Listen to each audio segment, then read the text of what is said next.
Hello, everyone. Thank you for joining us for today's session. My name is Askia, and I'm one of the event planners for the Redmond Reactor Space. Before we get started today, I've got a few things to go over. So if you could please take a moment to read our code of conduct. Basically, what that is saying is that we seek to provide a respectful environment for both our audience and presenters. We encourage engagement in the chat, but we ask that you please be mindful of your commentary, remain professional, and please try to stay on topic. We'll be sharing useful links throughout the chat, so please keep an eye out for that. We want to let you know that this session is going to be recorded and will be available for on-demand viewing in about 24 to 48 hours, and that will be on the Microsoft Reactor YouTube channel. And today's session is scheduled to run approximately for 30 minutes, and there'll be time for questions throughout. So with that said, I would like to introduce our speaker, David, and allow him to take it away. Thanks, Askia. Hi, everyone. My name is Dr. David Goad. I'm a Microsoft Regional Director. For those of you who don't know, an RD basically is an award that Microsoft gives individuals for their technical breadth in the industry. So again, just introducing myself. In terms of background and why I think I'm qualified to have this conversation and do this presentation to you guys, I've actually got my PhD in artificial intelligence from the University of Sydney. I've worked in the industry for about 20 years. I was formerly the CTO for IBM in Australia for 3 years. As I said, I've been a Microsoft Regional Director. I carry technical certifications in both Microsoft Azure and AWS and also Google as well. And I've been working in the AI and machine learning space for the last 10 years. And in terms of generative AI projects, I've been involved in maybe 20 or 30 and well over several hundred projects in AI in general. So we're talking today about phishing and fraud in banking and finance. So what I would like to do first is set a little bit of the scene around this and talk about some of the recent trends and talk about, some of the issues related to managing the fraud and scams processes within banking and finance. And then I'm going to give you a little bit of a demonstration with regards to how to use generative AI in those processes. So what are some of recent trends? Well, clearly digital banking has been a huge move for all the banks over the last 10 years. All countries, all the banks have all been heavily moving towards online banking and digital commerce. And as you can see here, the trend is nowhere but up. And there's also a general trend where a lot of banks are reducing or eliminating a lot of their bricks and mortar and moving to these online channels for all the benefits that it provides individuals, not the least of which is convenience, access to information, and these kinds of things. But along with this growth in terms of digital banking has also been in growth in terms of financial scams and fraud. This is a huge industry, both globally and also here in Australia, worth billions of dollars, and it's been increasing quite significantly over the last several years. In the last year or two in Australia, we have seen a bit of a drop down because of some of the activities that the Australian government is undertaking with the Australian Banking Association, and I'll talk a little bit about that in a minute. I should also point out that this presentation is, this is actually the third time I've done this presentation. I actually have done it with the Australian Banking Association and their membership. I did it at the AI Summit in Sydney in December, and I'm also doing it here today, obviously. So in Australia, as I said, financial scams is a huge industry. It's been floating around 2 to 3 billion in terms of losses each year, with the number of reported scams increasing. Recent initiatives on the part of the Australian banking industry to reduce this in conjunction with the Australian government has addressed the problem, but it's still a large problem for most Australians. If you look at banking and scams, what are the sort of top ways that people are essentially getting money from people or accessing or doing scams and doing fraud? Well, by far the biggest one is probably phishing. And a lot of you have probably been exposed to this, phishing emails where people are trying to solicit information from you. They talk about spear phishing, where they're actually having more targeted emails, and even what they refer to as whale phishing, where you're actually trying to go after more senior individuals in an organization to get access to systems. So this is some of the statistics in terms of how people are doing frauds and scams. As I said, phishing is probably one of the bigger ones. Some of the top delivery methods in terms of how people are doing scams. Clearly phone. I don't know about you guys personally, but probably 2 to 3 times a day I get a phone call or a text. Text is another one you can see here is a big one. People, trying to talk to me, ask me for information, these kinds of things. And probably the other one and the big one is email. Okay. Unfortunately, the other clear statistic in terms of scams and fraud is that it really targets our older age groups. So largely individuals over the age of 55, 65, are the ones who have been impacted the most in terms of the number of reports of scam and fraud. And this is concerning. Obviously, it has to a certain degree to do with the technical capabilities of the people at that level and their knowledge of technology.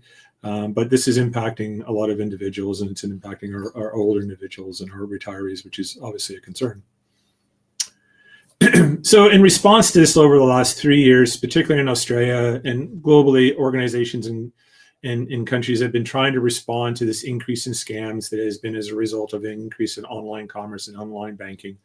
In Australia, they've come up with what they refer to as a scam safe accord. And they've taken a number of sort of industry initiatives to reduce the amount of scamming and phishing that's been going on. And so some of the things that they have undertaken are things like identifying the actual paying the solution. So if you go and use your online banking in Australia now, you will find that when you go to pay someone, it will try to validate the identity of that individual or identify who it is that you're actually making the payment to. They also are trying to take actions in terms of reducing fraud based on identity theft. So people have been using multi-factor authentication for the last number of years. Now you're seeing a move to even more biometric-based checks. For example, you log into an online banking site, it asks you to do MFA on your phone, it's even asking you for your fingerprint. So they're trying to improve the actual identification of individuals and reduce identity theft. They're also introducing warnings and payments to delay and protect customers. You got everyone on the phone's probably experienced, an increase recently in the number of times when your bank will try to prevent a payment or stop you or slow a payment down. And this is part of this process. Unfortunately, by slowing down the payments process, they are also causing stress for the individuals as well. They may be preventing the scam or the fraud that's going on, but they're also frustrating individuals. And we'll talk about that in a minute, the impacts of these tighter regulations and these tighter processes and the impact it's having on the individual. The industry is also investing in what they refer to as cross-sector intelligence. So they now have a central organization that's basically managing all the information regarding fraud and scams, and they're collecting more information to be able to identify new types of scams and identify these to all the various banks and all the various channels so people can be made aware and address those in the systems and processes. And they're also looking to limit payments for high-risk channels, like, for example, cryptocurrencies. It's a well-known fact that probably 40 to 50% of all the illegal commerce that goes on goes on through cryptocurrencies, just because of the anonymity involved. And they're also implementing a fraud and scam strategy. So this is all good things, and this is why, if you remember my previous slides, you've seen a slight leveling off in terms of the amount of scams that's gone on and the financial impact in the industry. But it is still an issue, and probably not only is an issue in terms of, I guess, the size of it and the number of people impacting, but because we're putting more of these processes and systems in place, it is causing frustration and concern for people with regards to the processes, right? Because if their payment gets stopped and it's for a critical thing, then they get concerned about that. So what are some of the key customer pain points with the current scams processes, right? So all the banks and all the financial institutions, aside from putting these processes and controls into place to be able to reduce the amount of scams and fraud, they're also having to put into place customer service processes to manage the interaction with their customers when they either get defrauded or scammed, or in the other side of the coin, when they actually get the bank blocking their transaction because the bank is concerned that it's fraudulent or a scam transaction, right? And so what are some of the concerns that people have raised with regards to the frauds and scams process? Well, basic things like, for example, not being able to understand the status of their scam. Why, they put in a request or a concern because they've lost some money or they think they've lost some money. What is the status? What is the bank doing about that? The bank has made a refund, or the financial institution has made a refund, but they're not happy with the amount. They're waiting an inordinate period of time to actually get the case to be completed for the bank to actually, come back to them and either say that they're going to get their money back or how they're going to address it. On average, that can be from 15 to 30 days, right? It can take you 8 to 10 days even to know the initial status. And so, whilst there's been, like I said, a reduction or a leveling off in terms of the amount of impact in terms of the dollar impact of frauds and scams, I would still suggest that there has been a huge impact from a customer service perspective, because people are getting frustrated and they're upset, and this is tough for them. So, if you look at the typical scam customer journey and all the different touch points that the customer has with the bank, this is a typical example of that, right? So somehow you're getting some sort of alert that could actually be a real alert or a false alert. A case will get automatically created. the bank will then automatically probably undertake some automatic actions in terms of either blocking the transaction or locking the account. Or you have the other process where the customer has actually submitted some evidence or suggested that there is actually a scam that's gone on. And again, the bank will take some action to try to block the account or stop the transaction. The customer then is asked to submit some evidence to validate that it is actually a scam or fraudulent transaction and perhaps not a transaction or fraud on the customer's part. There'll be some sort of process that they will go through to come up with a decision or outcome. And then that, the bank will either refund the customer the money, or they will hold it, or they will go back to a third party for the indemnity to get access to the funds. So this can be a relatively complex process. And as you can see, there's a number of different steps in the process where the customer can get frustrated, either because they're not getting a response, either because they're spending too much time on the phone, or because of, for example, there's a false alert. So there's a lot of steps in this scams and fraud process, and there's a lot of spots where a customer, can become frustrated and concerned. So that raises, in my opinion, and a lot of people's opinions, an opportunity for improvements in terms of the process related to scam operations for banks, right?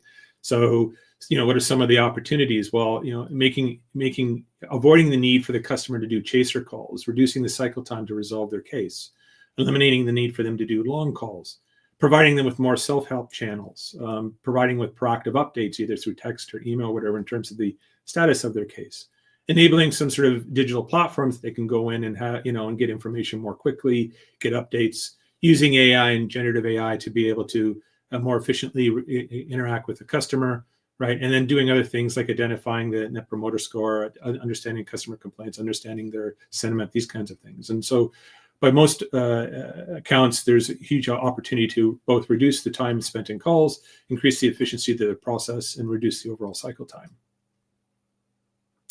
So if you actually look at the scams process itself, and this is where I get into the crux of my session or presentation, there's a lot of opportunities here to use generative AI in this process.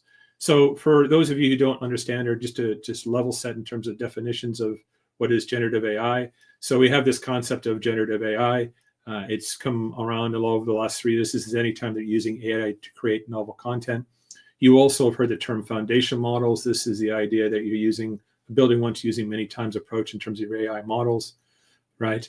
And you also would have heard of the term of a large language model. So this is the concept that you actually can use a model to understand text and then to respond in text. And so for those of you who've used ChatGPT is a large language model, also a foundation model that is generative in nature. This is a big difference between traditional artificial intelligence, which was a build once, and then you had to build it specifically for the use case, and you had to train and maintain that AI model for the use case.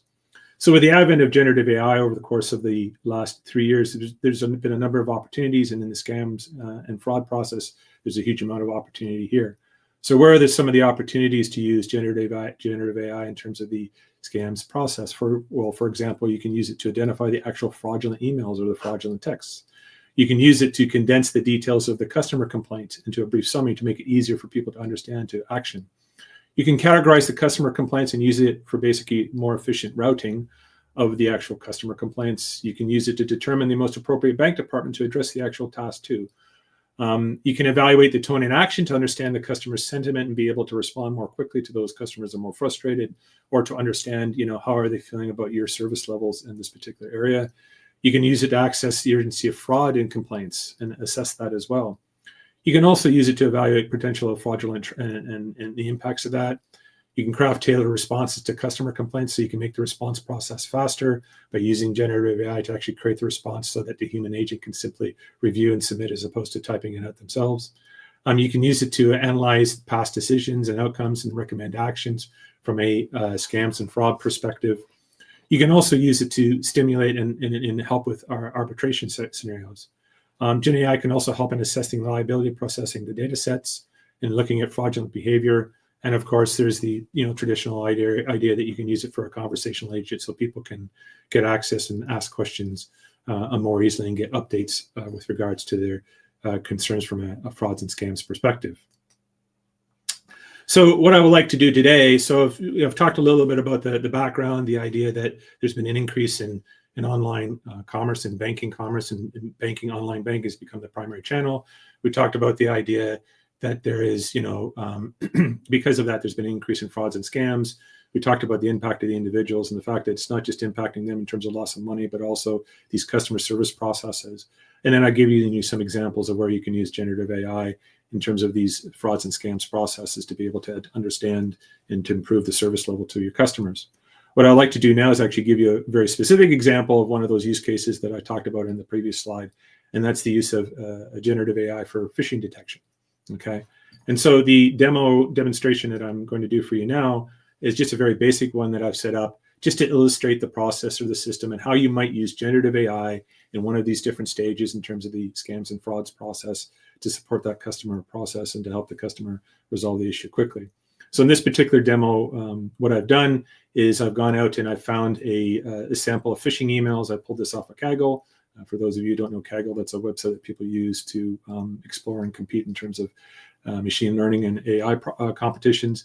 I've reformatted that content to put it in a format that's easy to train a generative AI solution. And then what I've done is I've actually taken those emails and that content, and I've trained a generative AI model. So in this particular case, the model that I've generated, that I've fine-tuned or trained is GPT-4o, which is one of the more recent models, right? So I've actually gone through the process using Microsoft Azure OpenAI Studio to fine-tune or train that model on what is a phishing email versus what is not a phishing email. I validated the performance of that fine-tuned model, and then I've actually produced the tool set that you can actually use to basically answer questions and identify whether an email is a phishing email or not. Some of the key points around this process in this demo that I'll do in a minute. The first one is the training and testing the Gen AI agent is completely no code. So what I'm about to show you is a completely no code process, which allows for easy experimentation. You don't need to know Python to be able to experiment with the different models, to select a model, to train the model, to test the model. And because it's generative AI, it gives you some capabilities that traditional AI hasn't, offered. For example, you can get the model to actually explain its reasoning. So it can actually go through and talk through and say, well, this is why I think this is a scam email, and this is why I think it's a scam email. So that's a quite useful process that you can go through. So I'm just going to get into the demo now and show you the demo very quickly. So this is my Azure OpenAI Studio. You can see on the left-hand side all the different options. I've done this as a video, so I'm just going to play the recorded video and talk as the video starts to run. So we're in Azure OpenAI Studio. This is the no-code, low-code environment that you can use in Microsoft to work with generative AI. You have all your options on the left-hand side. As I said, what I'm going to do today is actually fine-tune a generative AI model and train it on how to identify a phishing email. So I've go here and I pick one of the more recent models, GPT-4o, right? And then what I'm going to do is I've actually preloaded some training data. So I have a training data set in terms of a whole bunch of emails that are either classified as either phishing or not phishing. I actually have a validation training set as well. So I have a training set that I can use to validate the model and its performance. So I'm going to go through the process of loading that up as well, as you can see now. So it's allowing me to do that. I have a number of different options in terms of how I do the fine-tuning or the training of the generative AI model. I can select and pick one of those. I can review my different options, and then I can go and actually submit the job, which I'll do in a second. Now, like any good cook, I've already built or fine-tuned a training model, as you can see here. The fine-tuning process is not hugely expensive or long. It takes about 6 to 8 hours to fine-tune a model. Maybe costs about $300 to $400, depending on how complex the model is and how much training data you're giving it. In this particular case, I gave it about 80,000 different emails to train it on. So we're actually here now in the actual chat assistant for Azure OpenAI Studio. And so I'm actually going to test the model that I've just recently built. I've given it a system message telling it that it's actually a model that's designed to actually classify an email as being phishing or not. I've just given it a sample email. And as you can see, it's coming back now and actually said, yes, this is a phishing email, and has identified why it thinks it's a phishing email and giving you some causality around that, which is quite useful when you're actually testing and tuning the model. What I can actually do now is I can actually go into Azure OpenAI Studio and I can actually evaluate the model. So I can give it a separate set of test data, again, emails that have been classified as either phishing or non-phishing. I can then go in and I can actually give it the system prompt and the actual user prompt. So I can actually set this up so it automatically goes and tests the actual generative AI model that I've just fine-tuned or built. So right now I'm actually putting in the system message. And then what I will do is I will actually then put in the a user message saying, here's my email, please classify it as either phishing or non-phishing email, which I'll do in a second. So you can see there you go. So I've actually, and I've asked it to take the files, so run through the, this test file that I have, and then I can go through and I can actually run that test process. I have a number of different ways that I can actually test the model that I built. I can check it based on semantic similarity of the responses. I can do a string check. I can check it for whether the response that the generative AI solution is providing is factual. In this particular case, I'm using semantic similarity, where I'm actually comparing the output of what the bot produces versus the answer in the validation or evaluation training set that I've given it. So I can go away and I can basically run that test, and I can come back and get a series of results. So that's an example of actually fine-tuning a generative AI model, training on a particular aspect of the overall scams process, right? All of this done with no code, right? This has been a completely no-code process. And what's good about this is it allows you to basically, do the what-if analysis, to play around with different data sets, to play around with different, options in terms of models, different system prompts and that kind of thing, to come up with what is the best solution. Okay, so again, going back to, so what's the demo and what have I done? Like I said, I've actually taken some emails, I've put them into a format that was useful. I used Azure OpenAI Studio to train a generative AI model on what a phishing email was, to give it better understanding and being better ability to be able to identify phishing emails.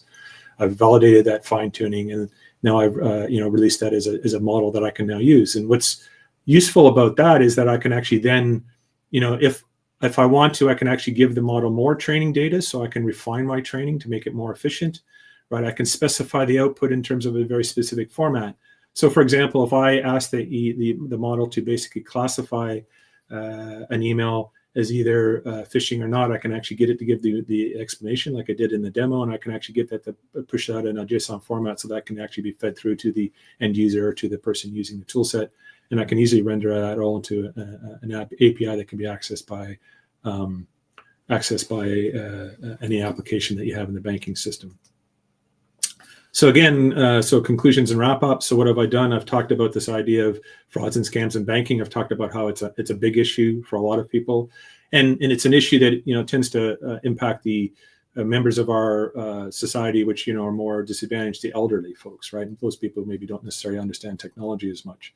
The problem with the frauds and scams process is not just the fact that people have been defrauded or scammed, but also the issue that the process is complex. It takes time for them to find out about the fraud or scam, and it can be concerning to them. It can create them a lot of stress. And then, so I've gone through and I've also given you some examples of where generative AI can be used to improve the frauds and scams process, not only in terms of detection, but also in terms of improving the overall customer service process. And then I've given you one example of how you can use generative AI is one step of that process, by actually identifying or classifying phishing emails in that particular case. But as I said, you can use generative AI and all the other different steps in the process.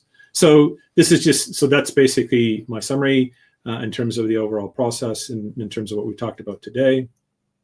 If you have any questions, feel free to connect with me on LinkedIn, which you can do by using this QR code. I've also written a much more detailed blog article related to the use of generative AI in frauds and scams. So you're more than welcome to use that QR code to go and download the link. I go into much greater detail in that blog article about the frauds and scams process, about how to use generative AI in that frauds and scams process, and about some of the common issues that people will have and will have to resolve as they go through that generative AI process. So that's kind of the end of my presentation. We've done 25 minutes. I guess we have 5 minutes left for questions, if there are any questions, Askia. Yeah, it looks like we've got a couple, so I'll put them on the screen.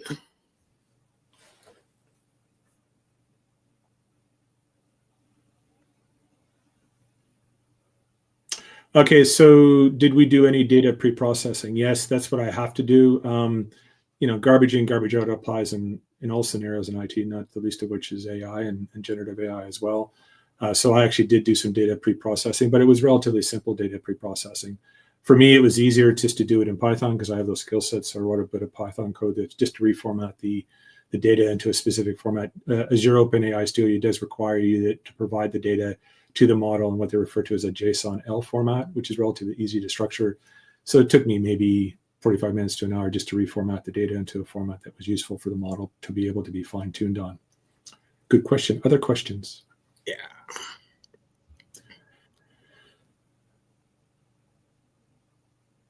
Okay, so why is generative AI needed for classification? Would standard ML not suffice?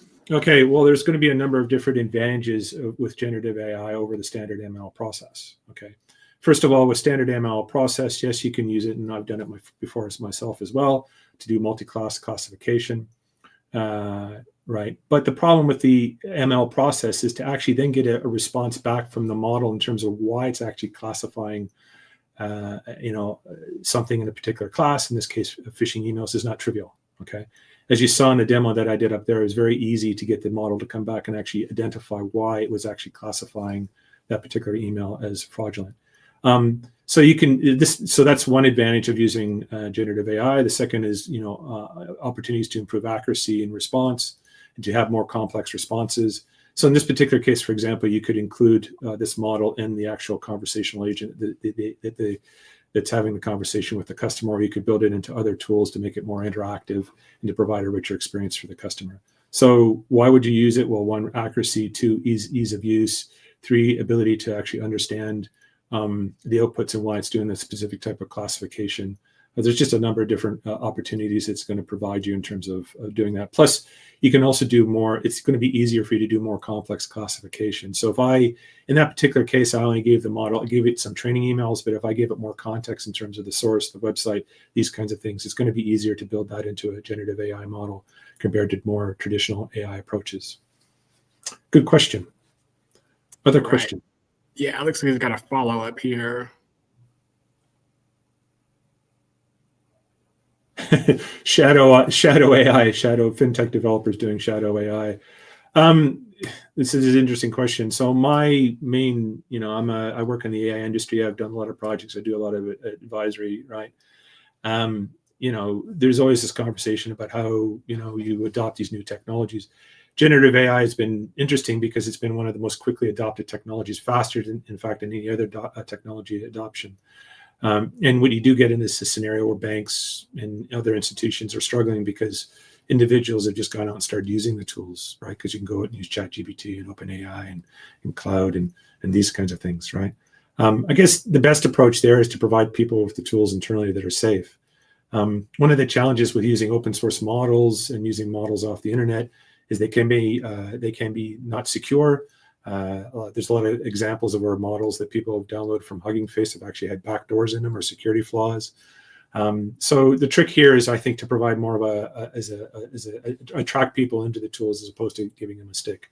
In other words, building internal centers of excellence, providing people with the tools internally that they can use generative AI in a safe fashion, providing them with safe venues and safe tools and safe models that have been tested and validated so they can do it in a safe way, as opposed to going out and downloading from some website, some open source model and trying to do that and build those tools. So I would very much advocate a carrot as opposed to a stick approach. And I do see a lot of organizations starting to do this now, where they're actually building these sort of generative AI centers of excellence. They're giving people training. They're giving them tools centrally that they can go and use AI in a safe fashion, as opposed to letting them just pick up generative AI off the internet, which is inherently safe for a variety of reasons. Good question. Yeah, it looks like we've got one more here for you.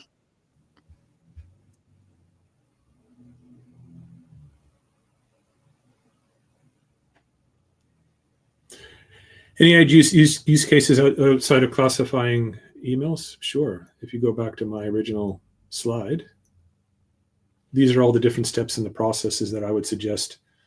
In the scams process specifically, where you could use generative AI, not just from classifying emails, and summarizing emails and providing responses to the actual customers, but also, for example, doing customer profiling to actually profile the transaction and the actual customer to identify whether it is possibly a scam or fraudulent or not, providing the responses back to it. There was this whole list here. So there's all kinds of different spots or examples of where people can use generative AI in the scams in customer service process to make that process more efficient.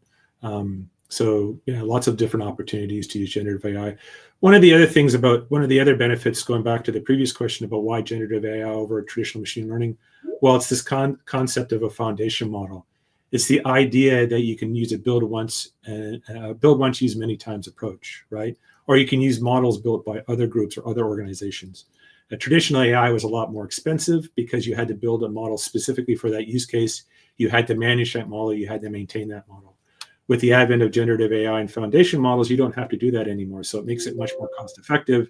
And what that means is that for use cases that were maybe lower volumes or maybe higher, it reduces the cost point such that you can go after those lower volume use cases or those use cases that maybe you were avoiding because they were just too technically difficult.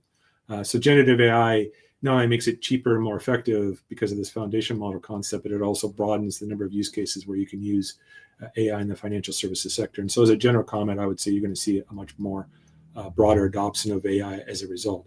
But again, specifically to the scams process, this is all some examples of where you can use it, but there's lots of other examples I can give you in the financial services industry of where you can use generative AI to improve your processes to reduce costs. I'm probably, to be honest, one of the biggest ones is in software development.